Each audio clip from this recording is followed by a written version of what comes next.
Hi, I'm Nathan Maharaj, producer and co-host of Kobo in Conversation, and once again, our year-end Staff Picks Cup runneth over. In the episode previous to this one, we heard from a bunch of Kobo folks, including me, about the best books we read in 2025. And now I'm back in your feed to follow up with the best books that even more of my colleagues read this past year, including the pick from my co-host, Rakuten Kobo CEO Michael Tamblyn. So welcome back once more to our year in books.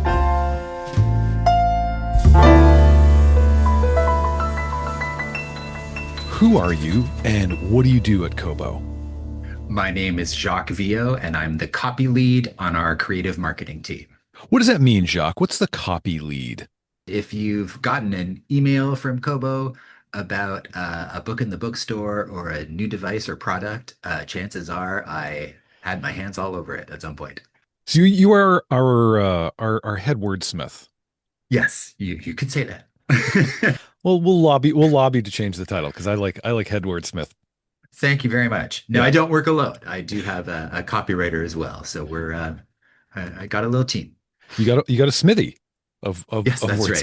right. Of wordsmith. That's the collective noun. Very good. A smithy of wordsmiths. Jacques, what's the best book you read this past year? I think back on the past year and I really enjoyed I Might Be in Trouble by Daniel Ailman. When I think of all the books I've read last year, I always go, man, that book was really funny. So tell me about it. Is it fiction? Is it nonfiction? What's Daniel Ailman up to here? It is fiction, and it's a comedy that does have serious subject matter. It is about a young gay author. He's had some success in his career, but his second book wasn't necessarily the hit that his first book was, and he's been struggling with writer's block for a long time to come up with something suitable. I'm a writer. I'm Mhm. gay. I could relate to a lot of these things, and David is his name. And what happens is when he gets down in the dumps about what's happening, so he turns to the hookup app Grinder and decides to go out for a night on the town. And he meets someone um, kind of fantastic. He meets a Prince Charming, and he's also like part of being upset about his career and everything is he's lonely, and his longtime relationship has broken up with him. So it's sort of it's not a great time in his life. So he meets Prince Charming. He thinks everything's maybe turning around. They have a fantastic and romantic and spicy night together. And in the morning, he wakes up next to him, and the guy is dead in the bed next to him in his condo. Yikes. Yeah, So as you set this up, it was definitely going in the trajectory of a kind of romance. As you know, author suffering sophomore slump puts the pieces of his heart back together. But that's not what happens at all. Um, no, does hilarity ensue? Is this played for laughs? Is this played for pathos? What's going on? there's a lot of hilarity and there's a lot of pathos. I mean, he's the David's first reaction is I've killed this man. What have I done? And who can he turn to? Like he can't turn to his ex-boyfriend. His friends have kind of deserted. He doesn't have a lot of people he can touch base with, other than his literary agent, Stacy, who is kind of a Devil Wears Prada Miranda Priestley type, Okay. like really, really funny. You could just picture her chain smoking, and she helps him. We need to get rid of the body. We need to do something with this body. And this reference might date me, but a lot of Weekend at Bernie's type moments Yep. happen after. We've got this corpse in the car, and we're bringing him to meetings in the publisher's office. Really ridiculous, but laugh out loud funny. I mean, he makes a lot of cringy decisions. I'm Okay. not gonna lie, but when I think back to myself as a younger gay person at that age, starting my career, I made a lot of cringy decisions too. Admittedly, I didn't wake up next to a dead body level of cringy. Yeah, no, it turns around and things you think he's going to get stuck. He keeps moving. And then the literary agent gets the idea, this whole situation could be your next book. Mm. So that propels him to start writing about it. And the more successful that becomes, there's, I don't want to spoil things, but there's a bit of a price to pay if that's going to be what you think will get you out of your situation.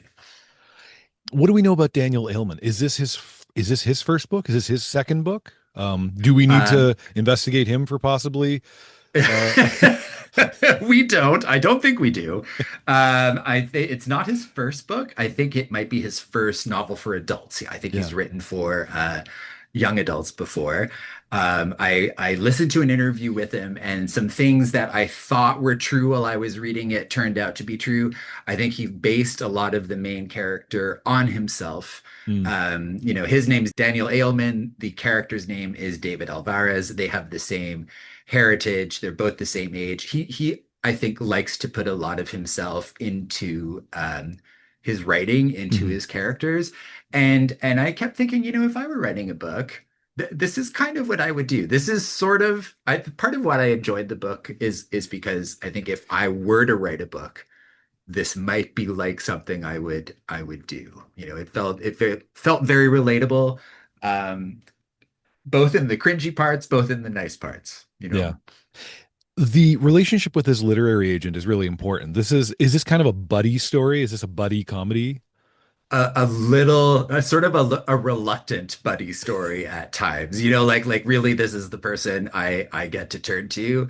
Mm, But yeah, very, very Will and Grace energy, I really enjoyed it. yeah, yeah. Had you read Daniel Aylman's earlier books for a younger audience? No, I hadn't. I actually stumbled across a Toronto Star article about the book, Mm, a review of the book and an interview with him. And I was just kind of surprised that I didn't know about it. Sort of, being, working at Kobo and seeing a lot of new releases and that sort of thing. I was like, how did this miss my radar? Like, yeah. I'll check it out, and took it from there. Well, hooray for mainstream media continuing to cover books then. Yes, exactly. You're an avid reader. Did this remind you of anything? Was it reminiscent of anything you've seen before? It did quite pleasantly. In the early 90s, there's an author named Robert Rohde who wrote a lot of similar type books, gay themed and Will and Grace kind of funny and snappy. And they were called, like, one was Fag Hag, one was Closet Case, one was Drag Queen. And my favorite was a send up of the comic book industry called What They Did to Princess Paragon, Okay. where a character they kidnap a comic book writer based on a popular British comic book writer of the time and try to get him to either undo or reboot the Paragon character that they love so much in the comics. They're offended by what was done to him, and just really funny books. And they were out of print for a long time, and I'm happy to see we have a line of Robert Rohde essentials on Kobo.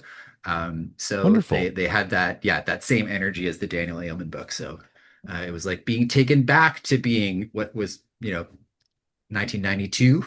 That's fun. I Might Be in Trouble by Daniel Aylman. Thanks, Jock. Thank you. Who are you and what do you do at Kobo? My name's Cami Ahuja, and I just joined as a creative director at Kobo. You did. Welcome, Cami. It's so good to have you at Kobo. Thank you. What is the best book you read this year? This year, I really loved Zarna Garg's new book called This American Woman, One in a Billion Memoir. Tell me about Zarna Garg. Who is she?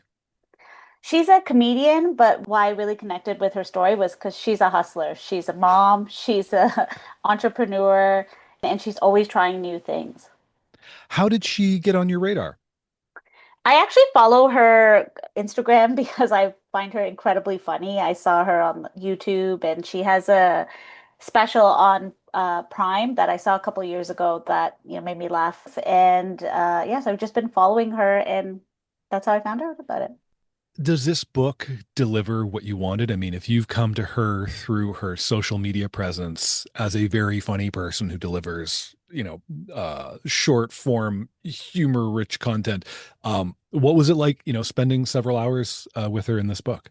Yeah, I'd say she delivered on the comedic side of it for sure, but she exceeded what I was my expectations. I thought, it would be a little bit of background. I didn't really know what to expect. I just, thought I'd give it a go, but she really goes deep into her history, her family history, her childhood, her how she came up as not just a comedian, but like as a mother, as a woman, how she navigated also moving from India to the United States and what that journey was like. And, as a child of immigrants, I was very attracted to that story too. Yeah. When did she make that migration? I think when she was a teenager. She was Yeah. in, I want to say 17, but you might have to fact check me. Maybe it was maybe it was 16. But she She wasn't a made little kid. She was a big kid.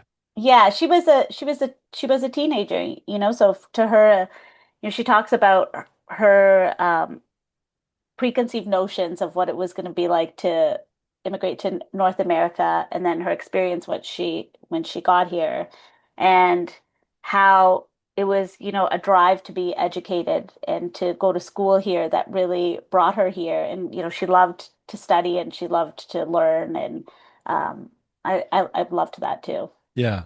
And she's a Gen Xer. So she would have landed here as a teenager. That would have been like the 90s.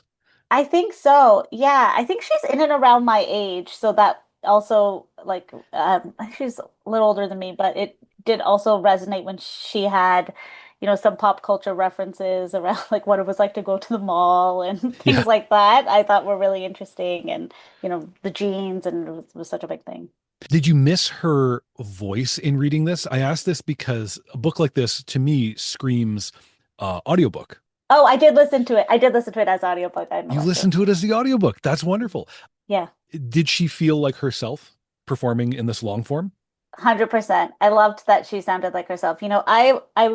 I read a lot of ebooks and I listen to a lot of audiobooks, but I always preview the audiobook to see, some voices they just, hate, Yeah. they don't resonate the same way. But yeah, she sounded like herself, very comfortable. It was a great listen. It was very funny too. Is this a type of book you typically pick up? Do you go for nonfiction? Do you go for personal stories?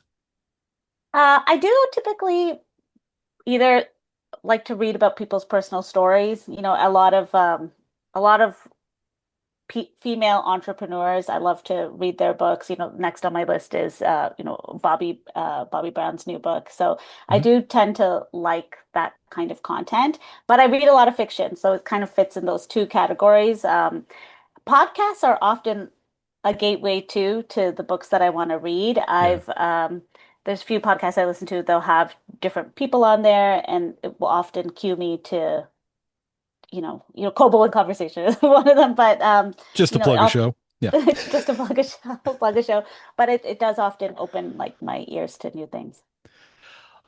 I understand Zarna Garg's story is one of kind of a late bloomer, if I'm not Hmm. mistaken. She tried stand up and she was a full grown person when she first tried stand up and then discovered that she's not only kind of funny but is actually good enough to make a like professional go of this.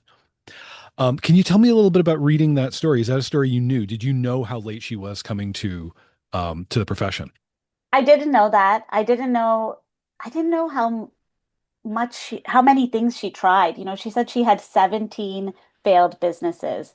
And what a wonderful thing to share with the world because people are so afraid to fail and to keep trying even when she had kids, when she got older, she didn't, she's still, to be clear, I still don't consider her old, but you hear so much of, people in their teens or the early 20s, like, trying new things, but you don't always hear about it, women in their 40s, Hmm. trying a completely different career. And what I loved about her journey was how she said, she tried to create like a like a traveling toothbrush. She tried to create she was a matchmaker for a while. She tried to so many different businesses and she never gave up. She's really like a hustler in her heart. And comedy happened because her kids, her family, they encouraged her to do it. They said, just try it one time. And she was like, you know what? Why? I can't believe this is a job. Sure, I'll give it a go. But to just really to not be afraid to step outside of her comfort zone and like look at where it got her, you know? She had to fail those 17 times and then time 18 was, you know, a home run. Yeah. What you said about not being afraid to fail is it feels like such an important lesson because it's also, I think we can get distracted and think, um, like not call a failure so we can put a thing down and try the next thing. Hmm. And that's what strikes me about her story is that willingness to say, though I am in my 40s, I don't have to hang on to the path I'm on. I can just lay that down and start a new thing. I can just take the L and then start the next game Right. and see what happens. It's so true. And she did say something about knowing when it was the time to cut her losses too. When something was not working, she was like, okay, I'm going to pivot. I'm going to move on to something else, which I think is really important too, to be okay with that and to have that self-awareness and to trust your gut. You know, it's so hard sometimes to just trust your own instincts. And I think she's a really good example of that. Zarna Garg, This American Woman, a One in a Billion memoir. Thanks, Cami. Yeah, thank you. Hi, I'm Marjolein, and I am the publisher manager for the Netherlands and Belgium, the UK, Australia, New Zealand, which is a lot, and I'm based in Amsterdam, the Netherlands. That is a lot. That is a proper herd of publishing cats for you. Yes, it is. It is. It's nice. It's also very diverse. I love it. Yeah, I guess there's always a new problem you can run to when there's a problem you'd like to run away from. Yes, definitely. And always a different time zone you can talk to people and stuff. It's good. What is the best book that you read in this past year? So I read Spectacular Things by Bechdori Stein, which is a novel about sisters. And you guys call it soccer. I prefer to call it football, but it's a great novel about sisterhood and the love of a game.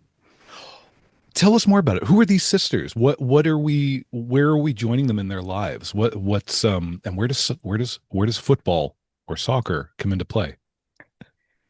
So Mia and Cricket are two sisters raised by their single mom. Hmm. Their mom is a very big football fan, and she tries to educate her children to do the same. And especially Cricket, the youngest one, is a very talented soccer player. So she even gets into the national US team. And there the story unfolds basically about how you take care of your sister and vice versa, which is great.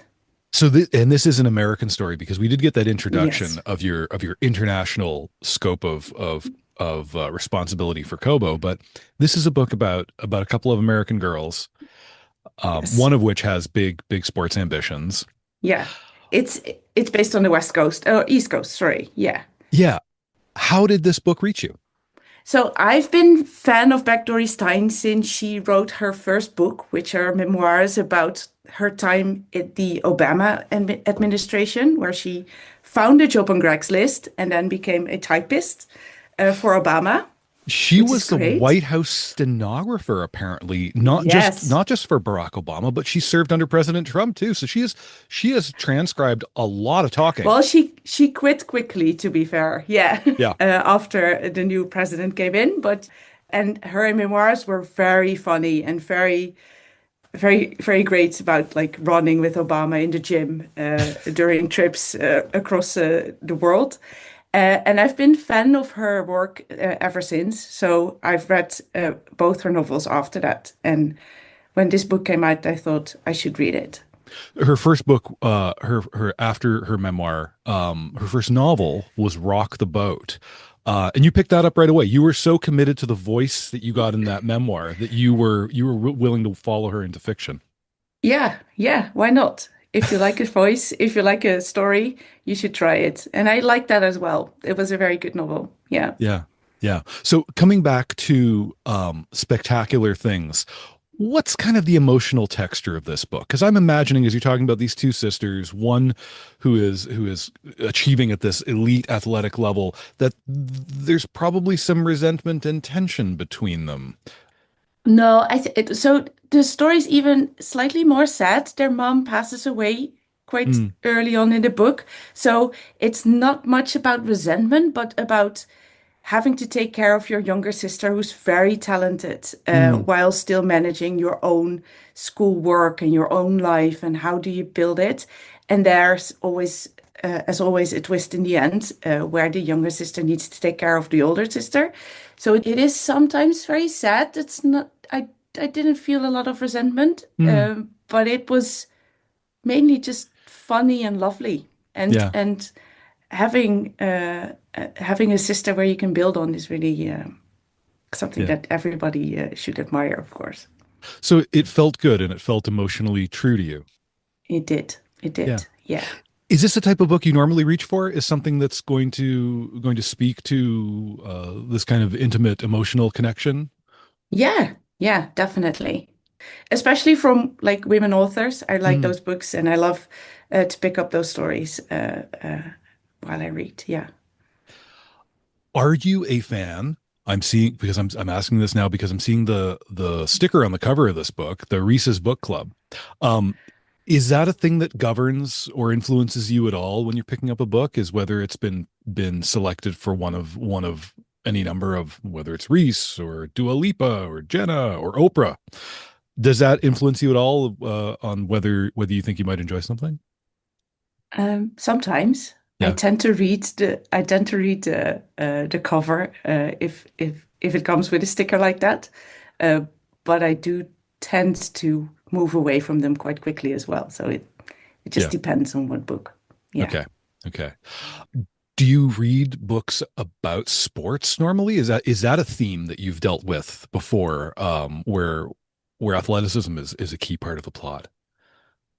Well, besides the romance romance hockey things that I tend to like after a busy week of work, no, not too much. But I think this is, of course, this is a book about football, but it's not Mm, about football.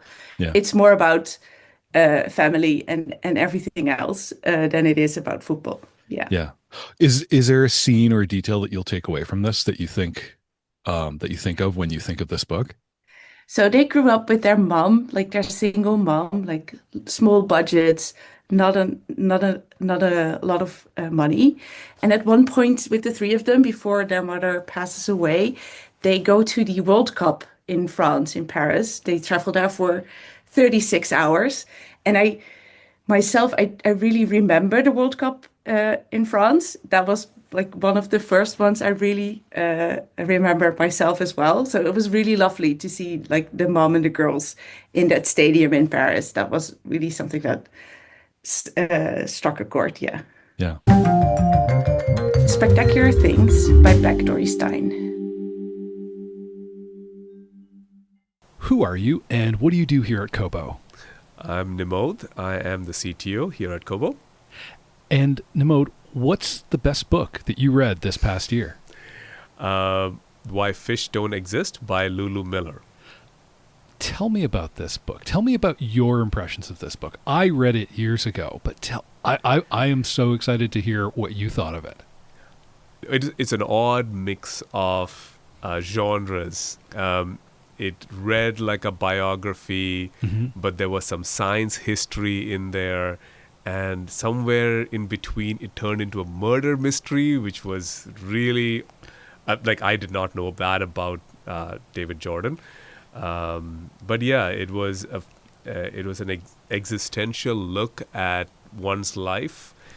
And it was interesting how, as she tried to figure out what was happening in her life, she gravitated towards somebody else's life. And as the further she looked into his life, she unlocked something for herself. His life being David Starr Jordan? David Starr Jordan. Who is this guy?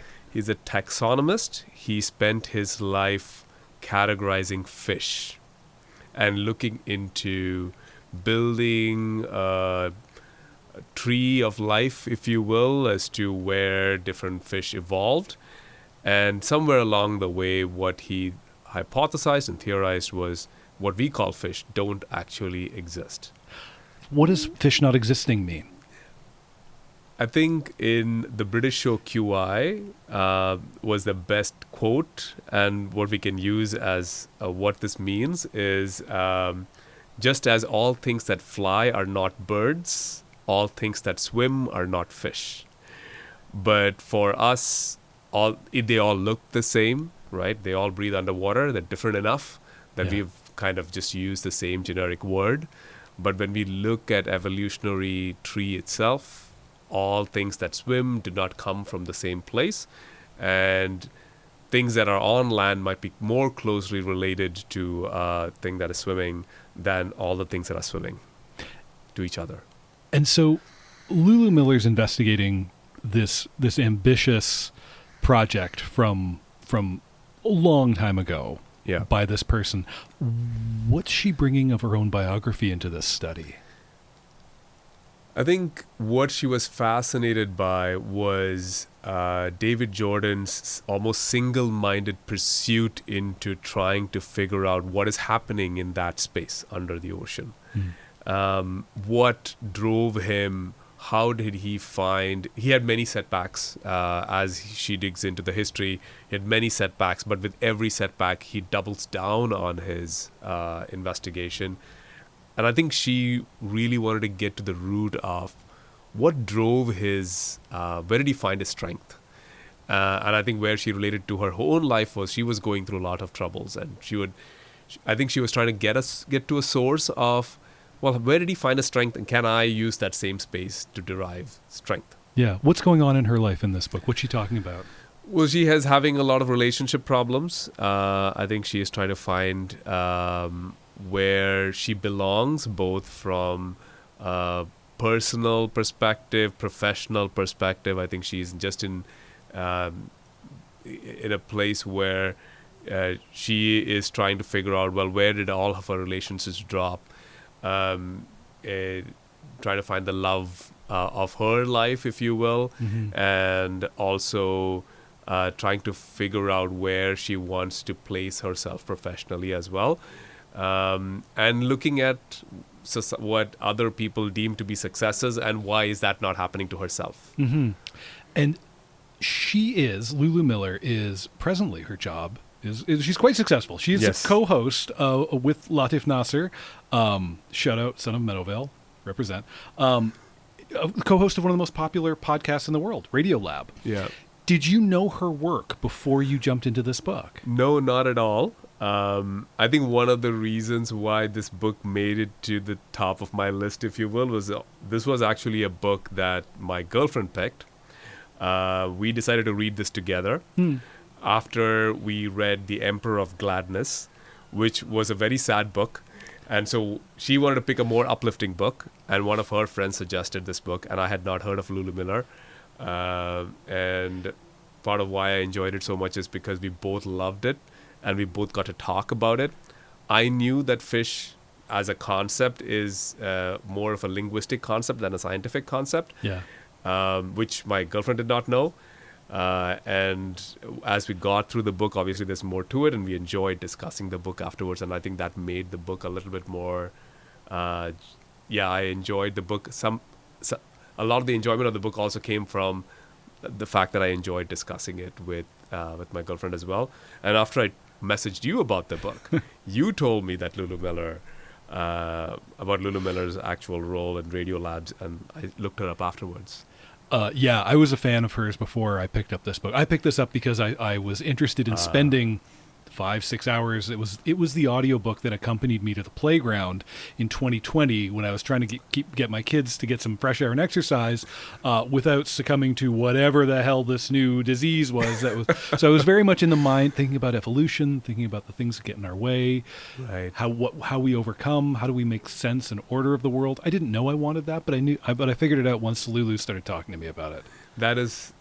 Wow, that's an amazing moment in time for you to grab this book, because a lot of what she drives out of this book is how almost humanity as a whole tried to derive order everywhere. But the reality is there's just so much chaos. And it's through that chaos sometimes, and oftentimes I would say, beauty emerges if we just give ourselves the space to watch that chaos and understand it and fall in love with it almost. Yeah. This is so much a book about falling in love. Yes. And falling out of love. But finding out what love really means. I imagine that was probably a really interesting thing to read with someone that you have such an intimate relationship with. I think it was also interesting for the both of us to talk about what it feels, what she felt before, and what she felt after, and what she discovered after with her now partner, I believe. Yeah. I love this book. I'm so glad you love this book too. Yeah. Well, my choice was validated when you said you love this book too. I was like, well, yeah, good pick then, Nimod. Why Fish Don't Exist, and the author's name is Lulu Miller. Tell me, what's your name and what do you do at Kobo?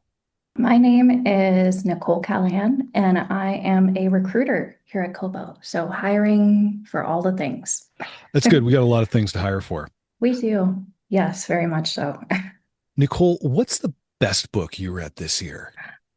The best book I read this year is Everything is Tuberculosis by John Green. What a book. What an author. Yes. Tell us about this book. What is Everything is Tuberculosis by John Green?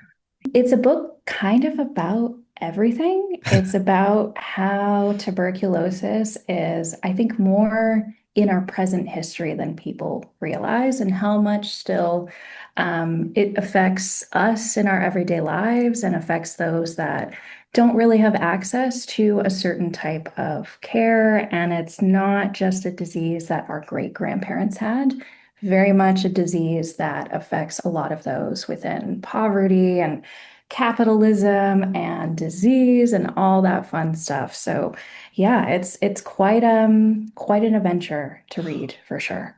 To the best of your understanding, what is tuberculosis?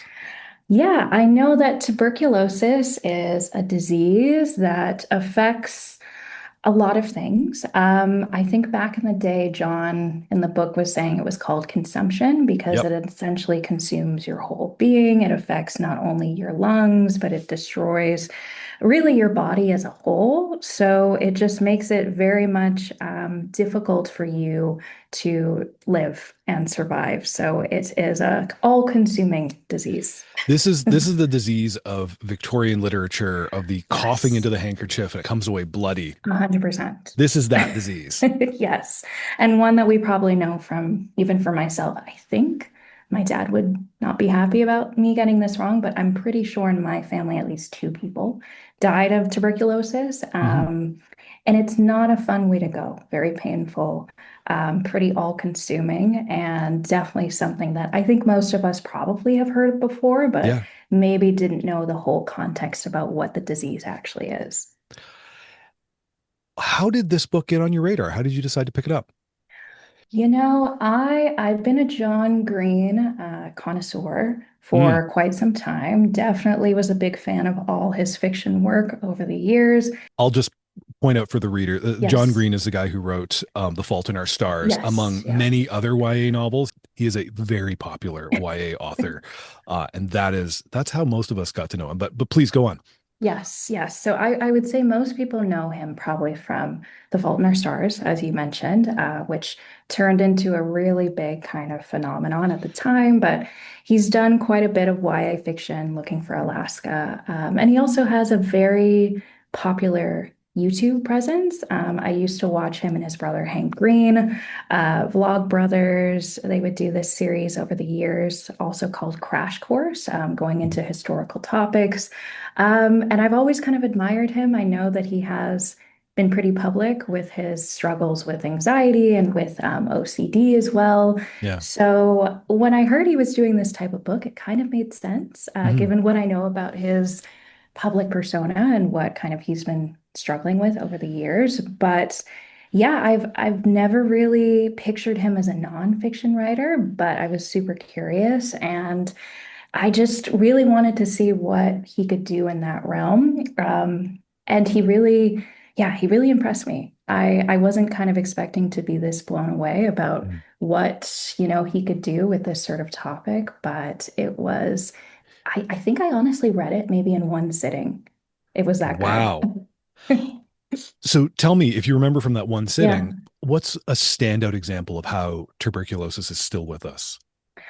Oh, yeah. I think, again, part of the framing device that he uses is obviously he goes into the historical context of tuberculosis and how, as you mentioned, a lot of people still think of it as a Victorian child kind of disease. And I think what he did so well was he used a story, a personal story about a boy named Henry in the Hmm. book. And Henry is a I think about 11, maybe 10 at the time, very Yeah. similar to his own son, who is also named Henry. And he met him during his travels to Sierra Leone. Hmm. And using him as an example, you kind of get to know Henry. You see him over his time in the hospitals, obviously coming from a pretty impoverished background. And he has, I believe, a rare type of TB that isn't as receptive to a lot of the modern kind of medicines that we have right now. So you really get to see, especially because he's from Sierra Leone, there's a whole kind of adversity that he goes through and how we're so privileged ourselves to have a lot of access to these medications that he doesn't have. And it's really a circumstantial kind of situation where I think he felt so powerless seeing Henry just get so sick, and he Hmm. wasn't able to really have the same type of care that we would have over here.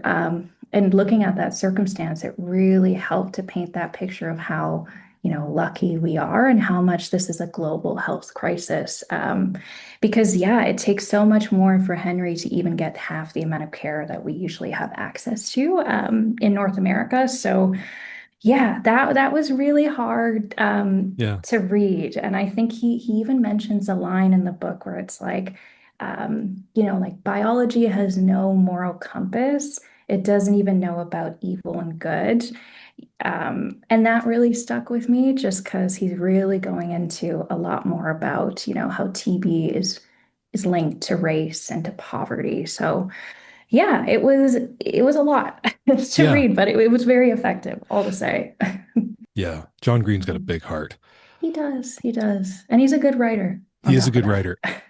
You said this was your first experience of him in nonfiction. Yes. So does that mean you have not listened to his podcast, The Anthropocene Reviewed? I have not. No, I'm still overdue for that. And this definitely inspired me to go back and explore that as well. Even reading this, and I haven't listened to the audiobook version yet, but I'm just Mhm. imagining, especially with the way that he's able to write and reading kind of his fiction works in the past, like I'm very, very excited to explore a little bit more of that side of him, and excited that more people can see that as Yeah. well. I think, yeah, over the years, after the whole Fault in Our Stars phenomenon, maybe he got labeled as even a little bit, I don't know, cliche might be the word. It's a You risk know, anybody who writes love stories is yes, running. Is that at some point someone's going to go, "Hey, wait a minute. That's just a love yeah, story like a million other love stories," missing the yeah. point that like that's why we read love stories, man. Exactly. I'm excited. I think this has kind of opened up a new world of, yeah, kind of seeing how much his nonfiction writing can be engaging and, like you said, so empathetic as Yeah. well.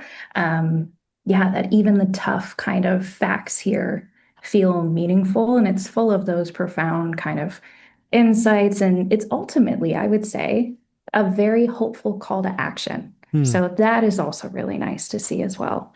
And I will add as a sales pitch, this is a Yes. short book. It's a short book. Yes, great point.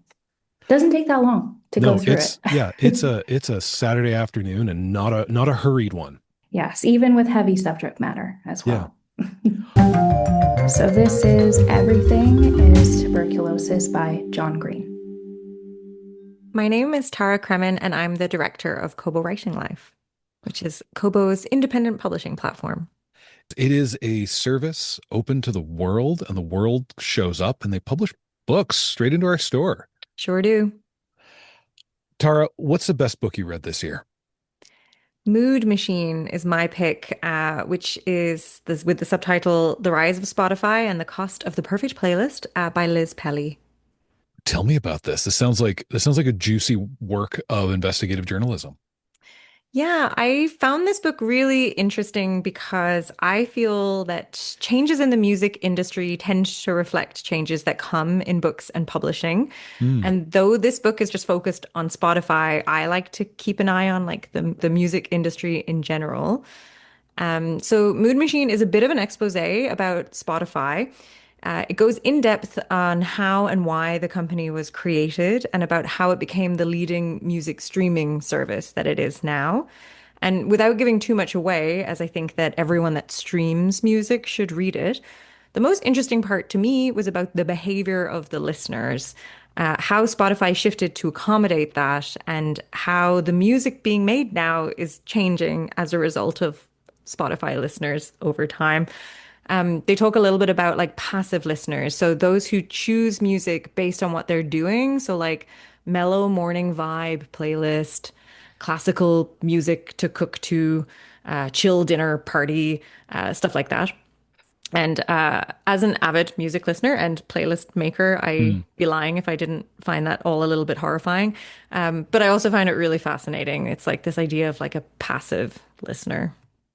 Yeah, I mean, it comes across in the title. I was wondering, I didn't understand the title being why is it Mood Machine? But as you say, it seems like the thing Liz Pelly is really digging into here is Spotify's ambition to become the oral wallpaper where people just kind of put it on and they're just racking up plays. Um, can you say more about that? Why should we be worried about the chill vibes, lo-fi hip hop beats playlist? Well, because some of it is not made by actual people. That's what Mm, this book talks about a lot. And it's kind of like it hurts the industry overall with like, you know, the big music companies have their own deals that they cut with Spotify. But, you know, in my role as like working a lot with indie authors, there's a lot of comparison about like an independent musician where they're sort of the ones getting hurt at the end of the day as they're not earning as much with the streams. I guess it sort of dilutes the value of all of the yeah, streams over time. And it's just sort of like it's so weird to think of like music in such a passive sense, but it makes sense. Like yeah. that's you do want, you know, background music. I imagine Spotify doesn't have to pay anybody if they've just got some AI generated chill vibe playlist. They collect your 9.99 for your subscription and then they pay nobody because you hit play on one of their vibey playlists. Yeah. And like that's sort of, I think some of the headlines around this book were a bit kind of like, it's this damning expose. And it is pretty like damning about the current state of the music industry. But what I do like about it is that it does end with suggestions and like there is an ounce of optimism, Hmm. and just like suggesting ways that people can support artists. And like I said, as you know, I work so closely with indie authors and I'm also a regular listener of independent radio. Hmm. So her suggestions at the end sort of like aligned with my thinking. And I kind of like that we're not going to go backwards in the music industry, but hopefully that readers can see that change is possible with how we're doing things for the future. Did it change your listening habits? Um, no, it made me a little bit more proud of some of the decisions I make, I guess. It told you Because what a good person you already are. yeah. But the book buttered me up. But like, yeah, because I bounce between like three different independent radios every day, and I listen to records. I do still listen to Spotify, and I feel morally confused by that all the time. Um, but yeah, it's I think just in general, it's a good rule of thumb to sort of like think where you're putting your money. So that's maybe something that you can take away from this, that you have power of where you're subscribing to things. But it's really hard because everything we're so used to. I love having all the music in the world readily available to me at all times. I hate that it doesn't maybe pay artists as well as it can. But that's why I try to go to gigs and buy their merch and support in different ways. Now you tend to come on this show with some heavy stuff. The bummer picks. I don't think they're bummers. I think they're informative. I think I think you've got certainly I read you as a reader who's curious who's curious. You seem driven by curiosity. Is this a typical read for you? Yeah, I'm a big nonfiction reader. I wanted to pick a nonfiction book just because I think Kobo as a company is has fewer nonfiction readers, so I wanted to give your episode some variety. I profoundly appreciate that. As a guy who picked The Power Broker last year, I appreciate someone else rolling in with some serious nonfiction. Yeah, I do like a lot of history books, but I moved away from that because I'm just like maybe it's not as exciting. And because I did really enjoy this and it came out this year, um yeah, I read this one and I read The Careless People, the Facebook, but it was interesting. It was the year of the tech expose. Yeah. Was this one salacious? Did you get a sense of like Spotify CEO Daniel Ek? Do you get a sense of him as a person? A little bit. It not as close as like the Facebook book, I think was a little bit more personality driven. This read more as like I think Liz Pelly is a journalist, so you could Yeah. tell that in the writing. Like he came across just a standard CEO dude to me that is, I don't think he cares about the music industry. They just fell into this great company. Yeah. So it sounds like Liz Pelly's concern here is not personalities. It really is. She's got really a thesis of the ailment of the music industry, and she's really focused on that. Is that a fair assessment? I think so. I was like looking up a few reviews as like prepping ahead of this, and some people were sort of like, if you're interested in music at all, it would be a book to read, or if you are a musician and you want to be even more depressed, it would be another book to read. But I think if you're totally unaware of like the cost or what goes on in the background of Mm, streaming, I think it would be interesting. I mean, I'm sure that there's probably a Netflix similar story behind the scenes. I just enjoy the tech behind the scenes of it all. yeah. So yeah, it's been, especially seeing as Spotify just grew from this small Swedish company to now like the leading music streamer, podcaster, audiobook platform, what's Yeah. next? Who knows? Mood Machine, The Rise of Spotify and the Costs of the Perfect Playlist by Liz Pelly. I'm Jen McKenzie. I've been at Kobo for quite a while, and I basically manage the technical integration with all of Kobo's international partners. What is the best book that you read this past year, Jen? I had several, but I've narrowed it down to Alien Clay by Adrian Tchaikovsky. It's kind of a uh, sort of anarchical biology, ecological punk sci-fi novel. It's really a bit strange. I read a bunch of novels this year that were playing around with biology and ecology in different ways, and this is the one that stood out to me. How did you wind up picking this one up in particular? I've read the author before. I've read several of his books, and it was also on the short list for the Hugo Awards. So I always try to read through those every year. And tell me more about what this book is about, the anarchic, eco horror, speculative. What's going on here? Okay, so the way this works is the world as we know it is in sort of a post-fascist takeover perspective, but also in a world where we've started to discover life on other planets. So our main character is a dissident ecologist. He was a professor of biosciences back on Earth, and he's been sent off to another planet as disposable labor force in order to help with an investigation into a ecology on this planet that is defying expectations, which is really interesting because the sort of idea behind the takeover on Earth has been, life only works one way and it has to work this way. And if it doesn't work this way, it's because we got the science wrong. So he's coming through it and he's got the normal scientific perspective. Like you start from base facts and you build up your understanding as you go, whereas this is a reverse thing where it's like, this is the understanding, make the facts fit. So he, being a dissident, does not agree and has been sentenced to prison labor. So he's sent out to basically do his dream job in nightmarish conditions. So it's kind of fun that way. Is this a standalone book? It is, yeah. Are you so far? So far, this is just it so far, because Tchaikovsky has written a couple of series thus far. Yeah. Which of his series have you picked up before? Okay, I've tried to read his Children of Time series, but got freaked out by the spiders. That happens. Yep. And then I really love his I forget the actual name, but it's something about philosophers.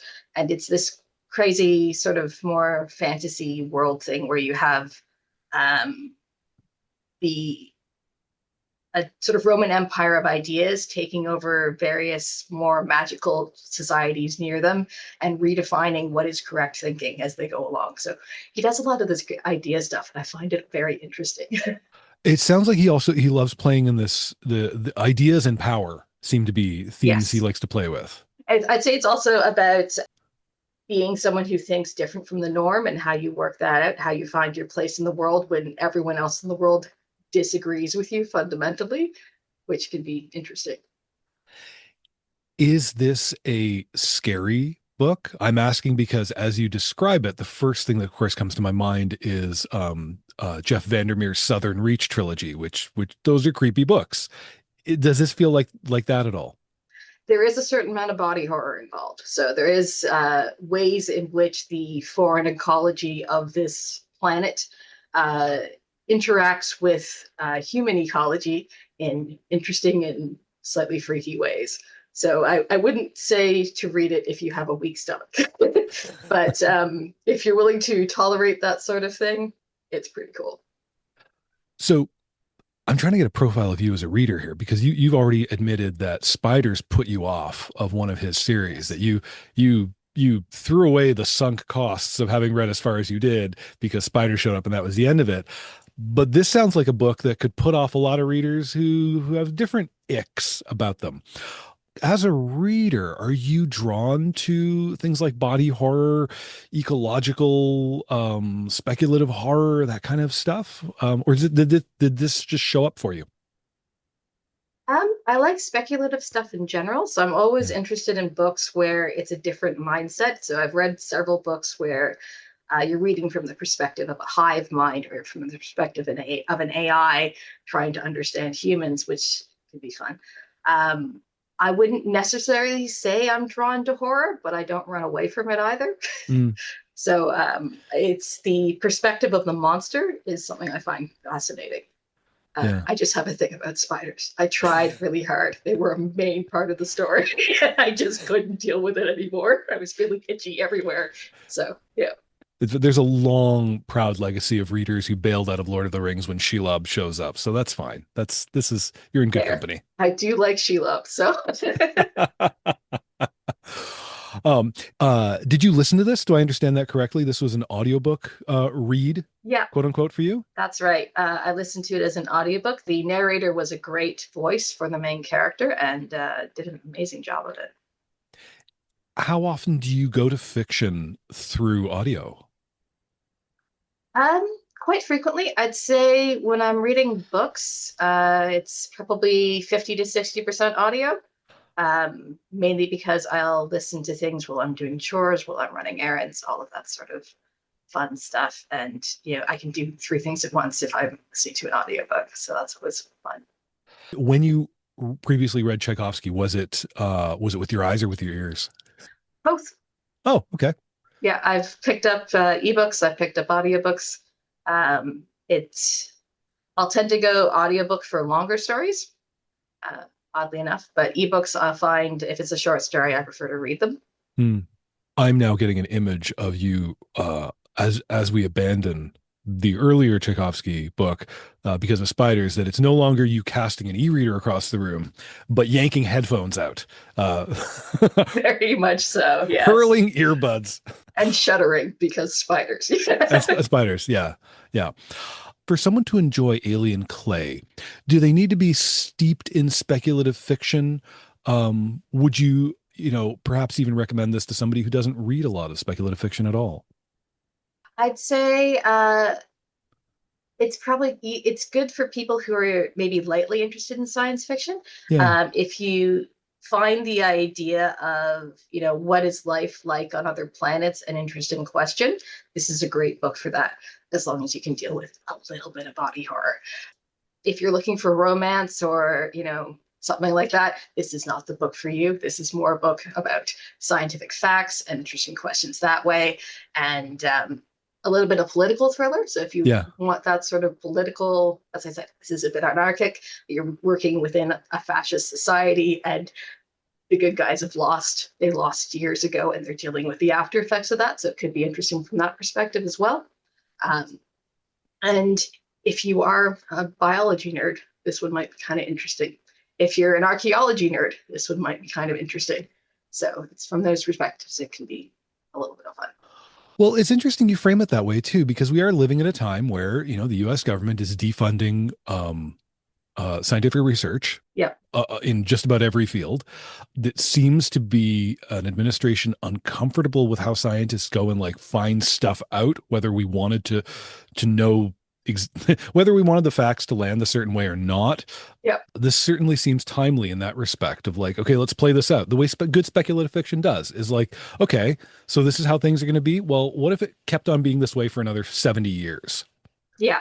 Yeah. What happens to all the university professors who wouldn't toe the line? Right. That's exactly where this starts out. Yeah. The name of the book is Alien Clay, and the author is Adrian Tchaikovsky. I am Sarah Desiree, and I am Kobo's accounts receivable specialist. Sarah, what's the best book you read this past year? Oh boy. Okay. It's called The Salt Grows Heavy by Cassandra Khaw. It is a body horror novella. Okay. It is a novella. Cassandra Khaw seems to be an ardent practitioner of the novella art. Tell me about The Salt Grows Heavy. We'll talk about her other books, but tell us about this one. What's going on in The Salt Grows Heavy? Oh boy. So I've spent, since I signed up for this, I've spent time attempting to figure out how to condense the plot into a not super spoiler heavy explanation. Yeah. There's a mermaid. Yeah. And a plague doctor. Okay. I feel like I should mention that the mermaid is a cannibal. So there's a cannibalistic mermaid and a plague doctor who leave the mermaid's husband's castle because they just were like, we're done with all of this. So hold on. The mermaid was living in a castle. Was this like a Little Mermaid situation? And this is like the epilogue? She kind of got like tricked into marrying this king, and then everything was fine, and then everything wasn't, and then happens to the best of us. It happens to the best of us. Yeah. She kind of destroyed her and her sisters, I believe, kind of destroyed the kingdom or the castle a little bit. So anyways, she's like, I'm gonna go now. And she takes the plague doctor is like, would you like I can come with you? And she's like, great. So they go off on this little adventure.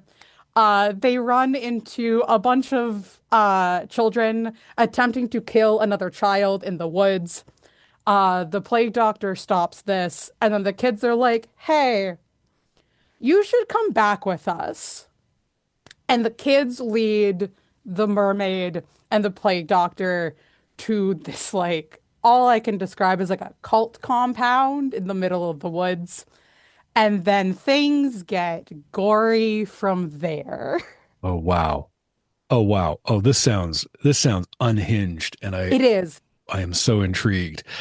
Had you read Cassandra Khaw before? No, she had one of her The Thing with Blackened Teeth was on my like wish list. Nothing But Blackened Teeth. There we go. Thank you. I had known about that one, but I hadn't gotten around to it. And then I saw the cover, the like abstract art red cover of The Salt Grows Heavy at a bookstore. And I recognized the last name and I went, oh, okay, this looks good. I'm going to read this. But I haven't yet gotten into her other stuff, although like she's an author that I want to like follow up on. Yeah. I'll just note the current cover of the ebook of The Salt Grows Heavy is not red. It is green and features a stylized image of a plague doctor and a mermaid who appears to possibly be stacking up skulls. I'm not sure. Probably. Yeah.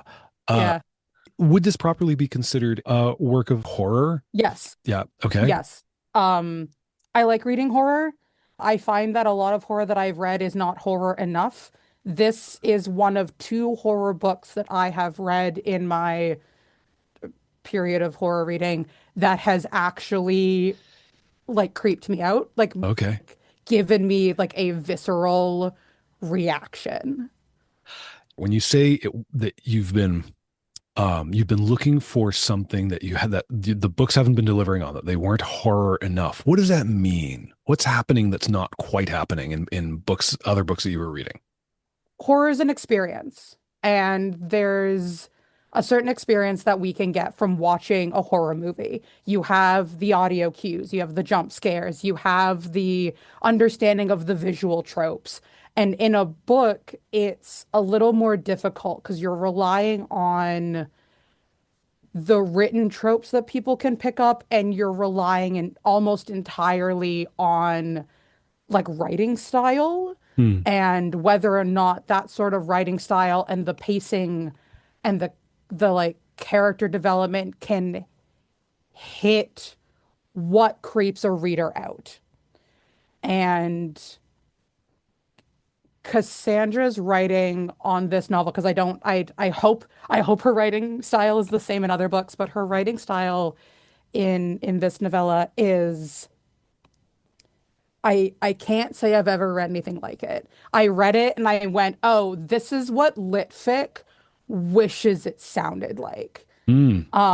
The biggest complaint that I have heard about this novel is people going, "The words are too big, I don't understand." Oh, this has me leaning in all the way. Like she doesn't use I hate the phrasing of like she doesn't use common language, Hmm. but like I definitely did have to like crack a dictionary on one or two occasions because I'm like I understand what the word means in context, Yeah. but I actually want to know the intention of it. So to all the people who say I don't like this book because of like the language used, my response is that sounds like a skill issue. Do better.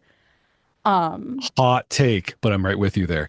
When you would look up one of these definitions, because I know what you mean. You can tell what the word means in context. Yes. But it sounds to me like what you wanted to know, what you believed to be the case, was that if you understood a more literal and explicit definition of the word, that it might pick up resonances, Yeah. and it might mean even more. Yes, because that word, that $5 print word was chosen for a reason. Yeah. And I wanted to know to its core, what did that mean? And therefore, how does it fit into the scene? This is fascinating because you've already mentioned that you look for a visceral response in yourself when you're reading horror. You want your body to tell you, "Oh my God, this is bad." But what we've just spent the last couple minutes talking about is a really intellectual exercise of essentially reading like poetry. Is Yes. you're treating her prose as if it's poetry, as if Yes. every syllable matters, the sound of words, their connotations, it all matters, and you're taking it Yes. deadly seriously. Well, when you're writing something, I think this short and this intense, I think you need to be very selective with how it's written in order to get the point of it all across. Hmm. There's a scene where the cannibal mermaid engages in cannibalism, and you could write that really kind of like straightforward, matter of fact, and that carries a different kind of weight and a different sort of gains a different sort of like visceral feedback than the stylized way that Cassandra writes it. Hmm. I don't, I, the plot of the story is fun and it's good and it's engaging, but I think that a lesser writer doing, like, not putting as much attention and time into how it's written, I don't think it would have been as good. Hmm. I have a technical question I'd like to ask, if I may. Yes. A cannibal mermaid. Yeah. They eat on only other mermaids, or are they No, no, eating no, no. humans? They eat people. Okay, so that's not taboo. That's, I mean, we eat different species. Mermaids can eat different species. We're one of those Yeah. species. It's like they're a polar bear. It's fine. Yeah. It's fine. Yeah, it's the scary mermaid folklore. I love this lost folklore that's been coming back in the past couple of Yes. decades, where we've Yes. been bringing back how Yes. scary the ocean is. Yes. The ocean's terrifying. There's a reason we're checking out space instead. Yeah, we used to do a good job of having nightmares about things in the ocean that would eat us, and we lost that for a lot of the 20th century. And I'm all for bringing, like, 21st century, bringing back the nightmares of the 19th century. Yeah. But yeah, she's the mermaid is meant to be scary, and she's meant to be this like otherworldly creature.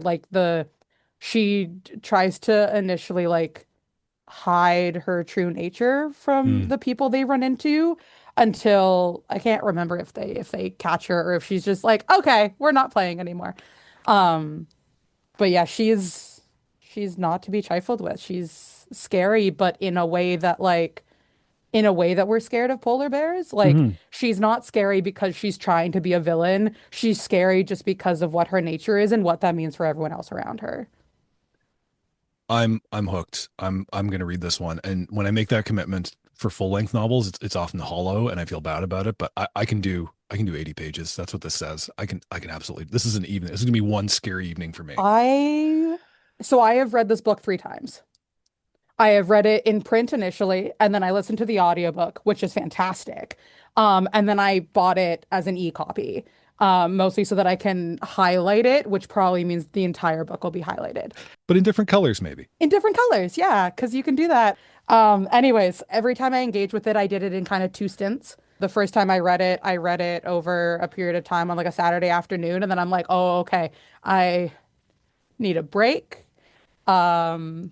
We will come back to it tomorrow. And I did. I woke up the next morning, I made myself breakfast and a cup of tea, and I sat back on the couch and I finished it.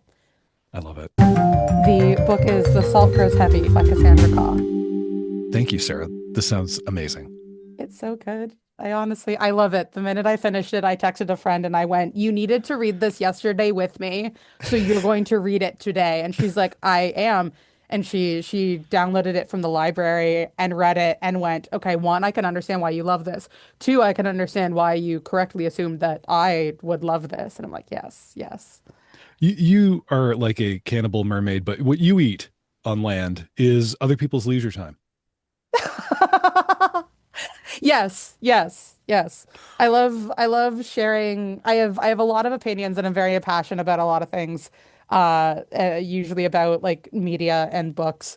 So I love showing people stuff and then having them go, yeah, I will engage with this.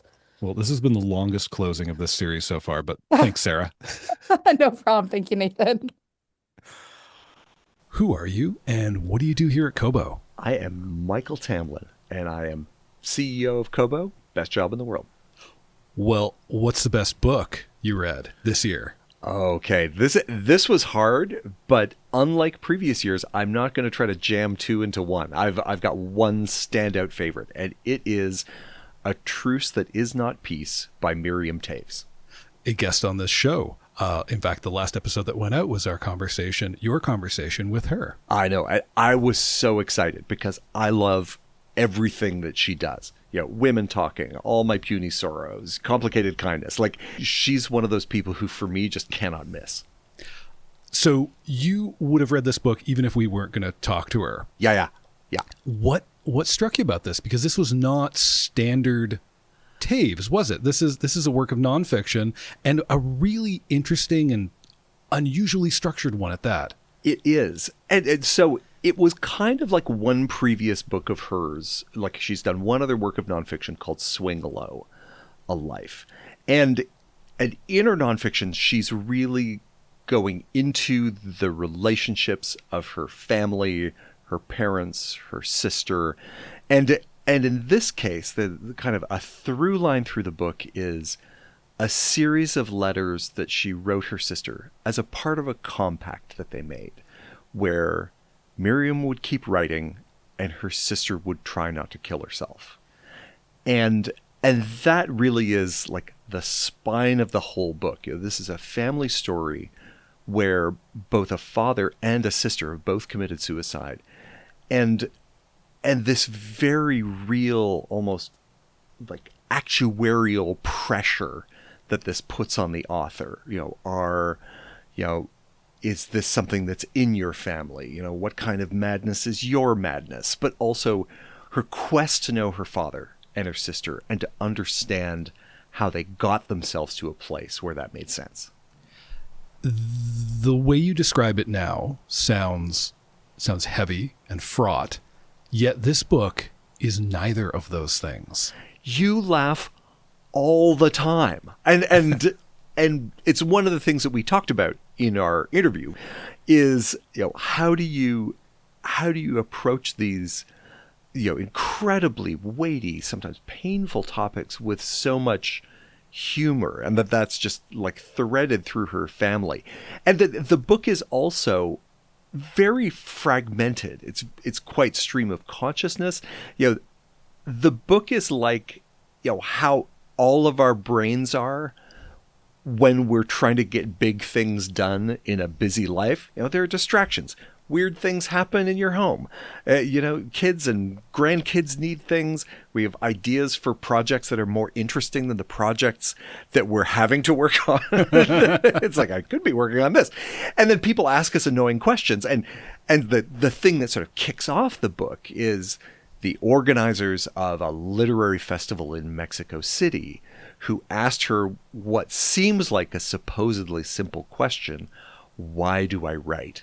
And the whole book spins around this central question of, what's how do you make sense of the world? To what degree is writing a way of navigating the things that you see in your life and exploring the things in your life? And then contrasted with these two suicides of family members, which are in some way the absolute opposite of that. It's like communication through negation. It's this curious contrast in stakes too, because the thing that's weighing on her, that's the actual thing that's weighing on her in this book, right? Is this festival organizer who really wants her answer to why do you write? And then when she supplies it, they're not very impressed, and they'd like a different answer. They keep rejecting the answers, like one after the other. Oh, that's not a very good answer. And so it's both sort of I think the absurdities that writers are constantly facing while they're trying to do just this very difficult job of exploring their lives and their imaginations through the written word. But for her, it's also going backwards and forwards in time because of these letters that she's writing to her sister. You get to see how she looked at the world when she was 18, not just how she's looking at the world now. We get a great interlude of letters towards the end where she is writing about a trip to Europe that she takes when she's 18. And it's all of those sort of pre-cell phone travel disasters and young relationship blow-ups that go along with that kind of journey. And all the way through, you're laughing. Like, I'm laughing even when I'm almost crying or when I'm thinking that I should be crying. And so I just found that I had to put myself in her hands and let the story take me where it wanted to go. And it always ended up in the best possible place. It really is that kind of book, right? It is like a reader would be ill-served to show up with expectations of a story arc. Yes. Of character development. Yep. That's not what we're doing. We're going to play in the mind of a writer. Yeah.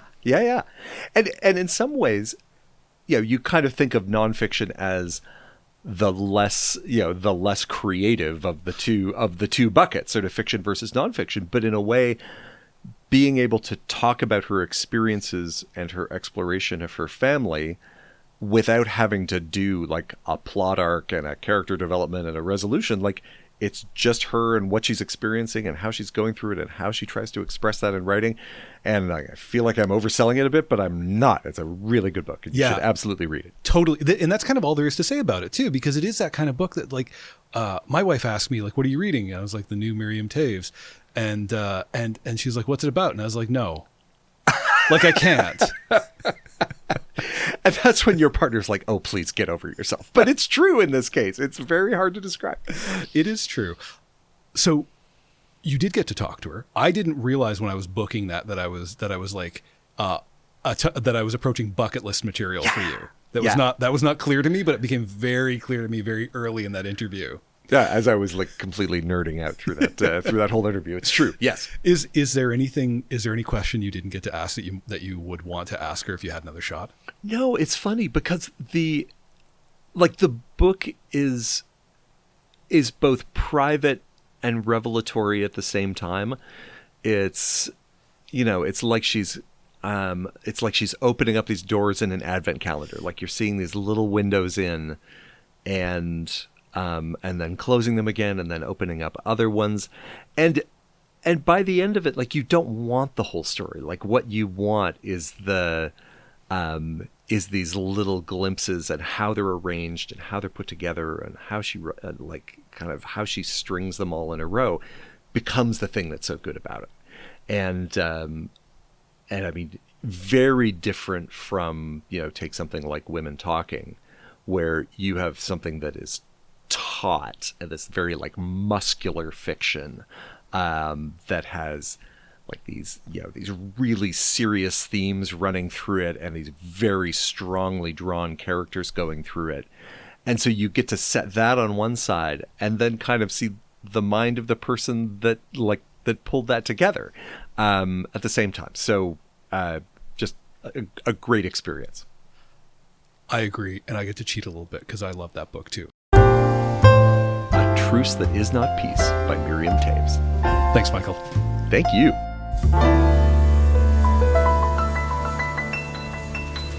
And that's a wrap.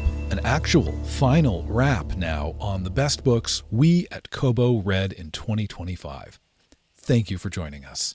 If this is your first experience of Kobo in Conversation, we're so honored that you pressed play, and I might recommend to you that you scroll back in our feed and listen to my chat earlier this year with novelist Rob Franklin. He was so interesting to speak with, and I think his book, Great Black Hope, deserves some more attention.